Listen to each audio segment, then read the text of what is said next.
Clara woke up to the alarm clock ringing for the third time. It wasn't laziness, it was accumulated tiredness, the kind that settles in your bones and never leaves, like a visitor who forgot to go away. The apartment was small, a one-bedroom apartment on the ground floor of a building without an elevator in the Piedad neighborhood, with peeling paint on the doorframe and a window that didn't close properly. She got up, stepped onto the cold floor, and went straight to the kitchen sink, where she washed her face with cold water. There was no mirror there. The only mirror in the house was in the bathroom, and the bathroom had a light bulb that had been out for 2 weeks. Clara dried herself with the same towel she had used the day before and went to make coffee. Coffee without sugar, bread without butter. It wasn't a diet, it was a budget issue. She worked as a receptionist at a dental clinic downtown. She spent 8 hours a day behind a counter, greeting patients who rarely looked at her face before asking for their number. She was good at what she did. Organized, punctual, kind, even when she didn't need to be.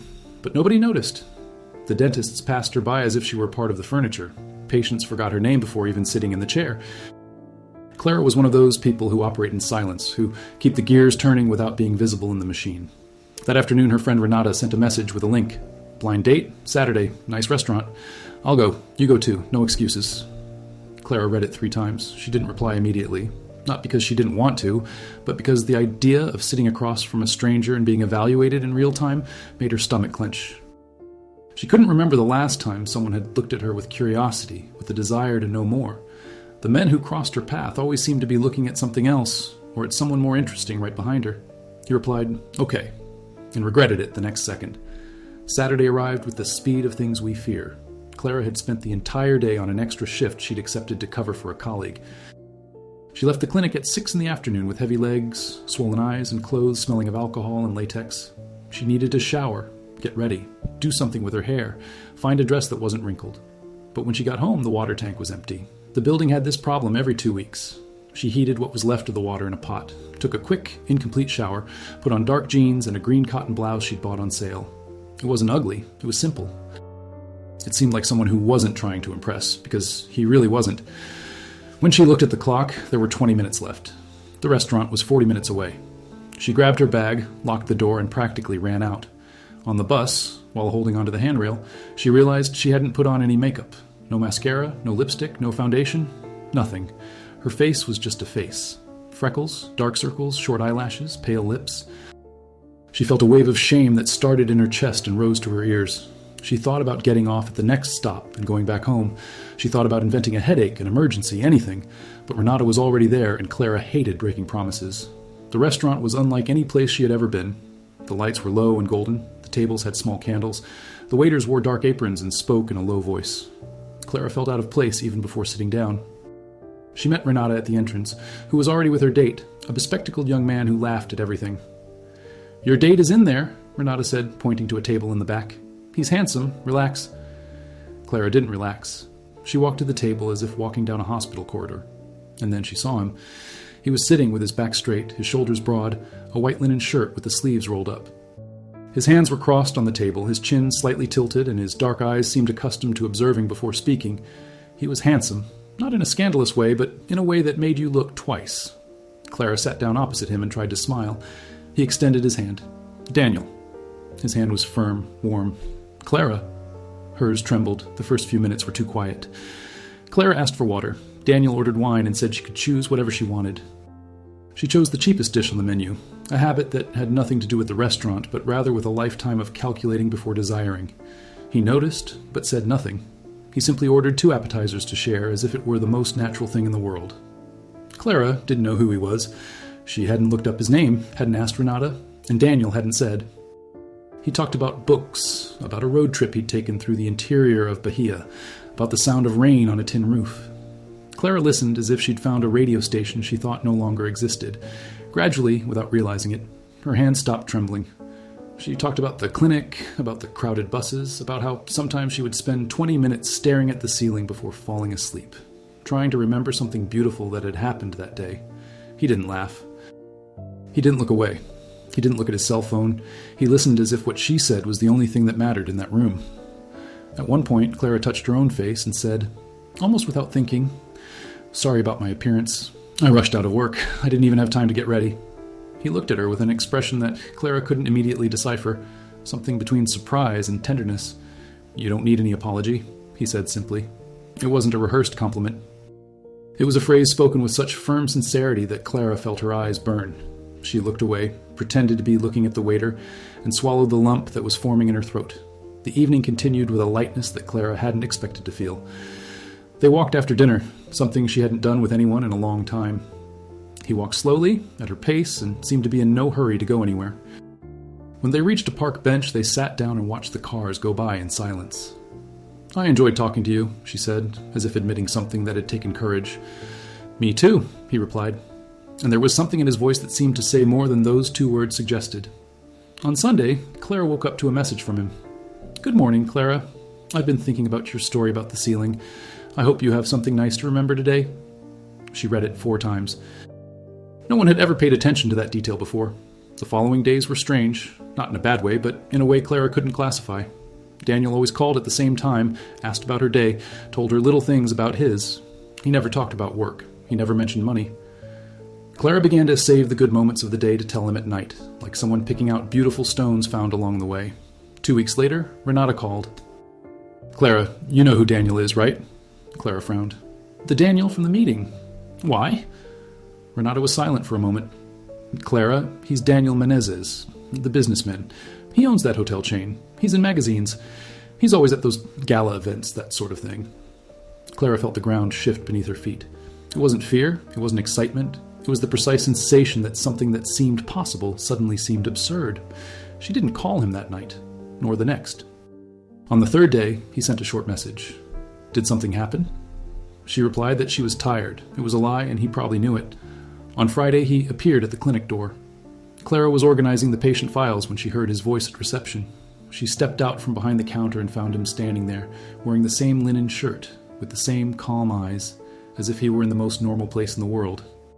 "Why did you disappear?" he asked, without accusation, without drama, just with the raw question.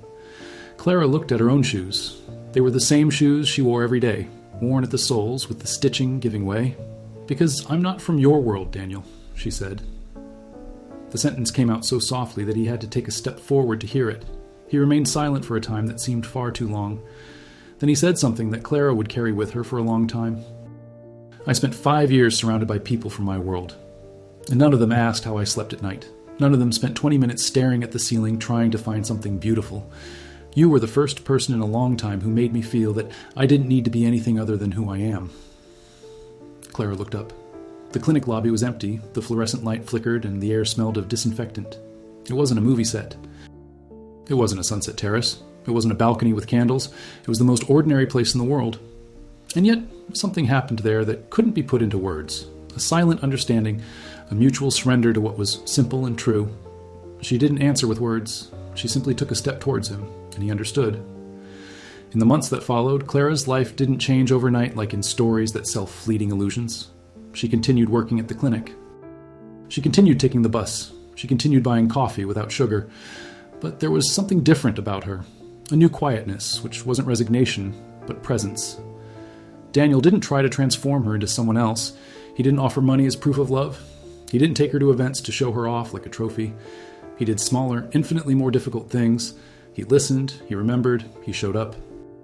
When Clara's mother fell ill, he drove 3 hours to the countryside to take her to the hospital. Not because he was obligated, but because Clara had mentioned in a phone call at 11 o'clock at night that she was afraid. When a dentist at the clinic made a nasty comment about Clara getting lucky with rich men, Daniel found out from Renata, he didn't make a scene. He didn't show up with lawyers.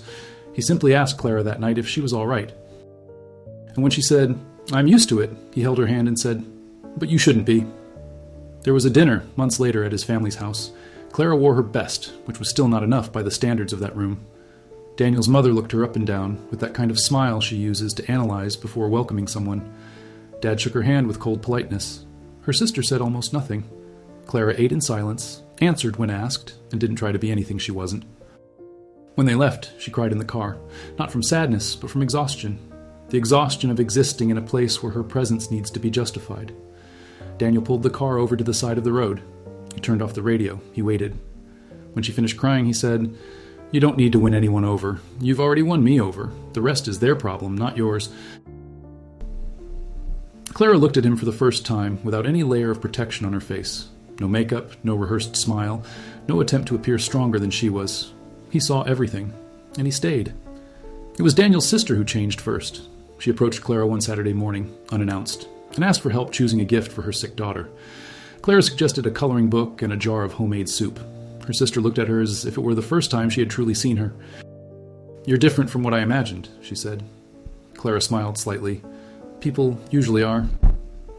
Over time, Daniel's mother began calling Clara on Sundays, not out of obligation, but because Clara asked about the vegetable garden, about her knee pain, about recipes that no one else had the patience to listen to. The family didn't offer a formal apology. Apologies are rarely offered for prejudices that were never spoken aloud. But the silence between them changed. It ceased to be exclusion and became space. On an ordinary day, without any special occasion, Daniel took Clara to a plot of land in a quiet neighborhood in the north of the city. It was wooded, with a low stone wall and an old iron gate. "I bought this," he said. "I thought we could build something here, together." Clara looked at the empty plot, the overgrown weeds, the loose stones. It wasn't a diamond ring. It wasn't a declaration with violins. It was earth, concrete, a promise of the future. She squeezed his hand tightly, and this time she didn't tremble. She never graced magazine covers. She never appeared at gala events alongside him in a designer dress. She continued to show her freckles, the dark circles under her eyes from overwork, her hands dry from hand sanitizer. And Daniel never asked for it to be different. What existed between them wasn't a rescue story because Clara never needed rescuing. She needed to be seen. It wasn't a story of wealth because what was most valuable in Daniel wasn't in any bank account. It was the rare ability to recognize the extraordinary within the ordinary, to find beauty in a face without makeup, truth in an unrehearsed voice, and love in a gesture without an audience. Many months later, Clara was sitting on the same park bench where they had sat in silence that first night. Daniel arrived with 2 coffees and sat beside her. The sun was setting, and the city made that late afternoon noise that mixes horns, birds, and children. He handed her the cup. Clara took a sip and looked at the street. "You know what I just remembered," she said, "and what I was thinking about before going to sleep. I used to try to find something beautiful in the day." He looked at her. "And today?" Clara thought for a moment. She didn't need to think much. "Today I have too many beautiful things to choose just one." Daniel didn't answer. He just rested his shoulder against hers, and they stayed there, 2 ordinary bodies on a park bench, while the world kept passing by, unaware that on that stretch of sidewalk, someone had finally found everything they were looking for. Not in a grand place, not in a spectacular gesture, but in the silent presence of someone who chose to stay. And if there's one thing Clara learned in those months, something that no mirror, no makeup, and no expensive dress could ever teach, it's that true love doesn't demand that you transform into someone else. It simply asks that you show up, as you are, with the face you have, with the life you carry, and it hopes that on the other side of the table, someone will have the courage to truly look. Someone had it.